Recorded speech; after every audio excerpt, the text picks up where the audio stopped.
हिंदी सक्तीच्या विरोधामध्ये उद्धव ठाकरेही आता मैदानामध्ये उतरलेले आहेत। महाराष्ट्रात हिंदी सक्ती होऊ देणार नाही अशी भूमिका उद्धव ठाकरेंनी सुद्धा मांडलेली आहे। 7 जुलैला हिंदी विरोधात आझाद मैदानात आंदोलन करणार असल्याचं म्हटलंय। आझाद मैदानातील आंदोलनात सहभागी होणार असल्याचंही उद्धव ठाकरे म्हणाले आहेत। एकाधिकारशाहीकडे यांचं ही वाटचाल सुरू आहे। कालच त्यांनी आणीबाणीला झालेल्या 50 वर्षाचा उल्लेख केला। आता ही भाषिक आणीबाणी ते लागतंय, ही भाषिक आणीबाणी आहे आणि त्याचा विरोध हा आम्ही तर करणार आहोत।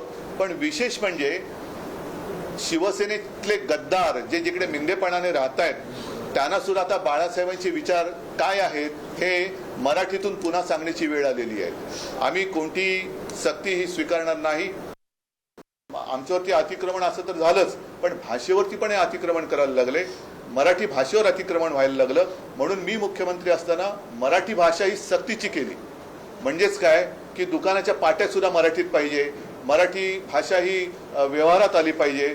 आता त्याही बद्दल काही लोक कोर्टात गेले होते।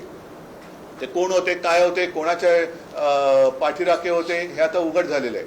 पण मराठी भाषा जी मी सक्तीची केली होती तिचं पुढे यांनी काय केलं, त्याच्याबद्दल या सरकारने काय पावलं टाकली। दरम्यान हिंदीच्या मुद्द्यावरून मुख्यमंत्री देवेंद्र फडणवीस यांनी उद्धव ठाकरे यांच्यावर काय टीका केली आहे पाहूयात। माझं उद्धवजींना एवढंच सांगणं असेल की मराठी भाषेमध्ये टोमण्यापेक्षा चांगले अलंकार आहेत, त्या अलंकाराचा त्यांनी उपयोग केला तर अधिक चांगलं होईल। यापेक्षा जास्त मला काहीच सांगायचं नाही, कारण हिंदी सक्ती नाहीच, मराठी सक्ती आहे, हिंदी ऑप्शनल आहे।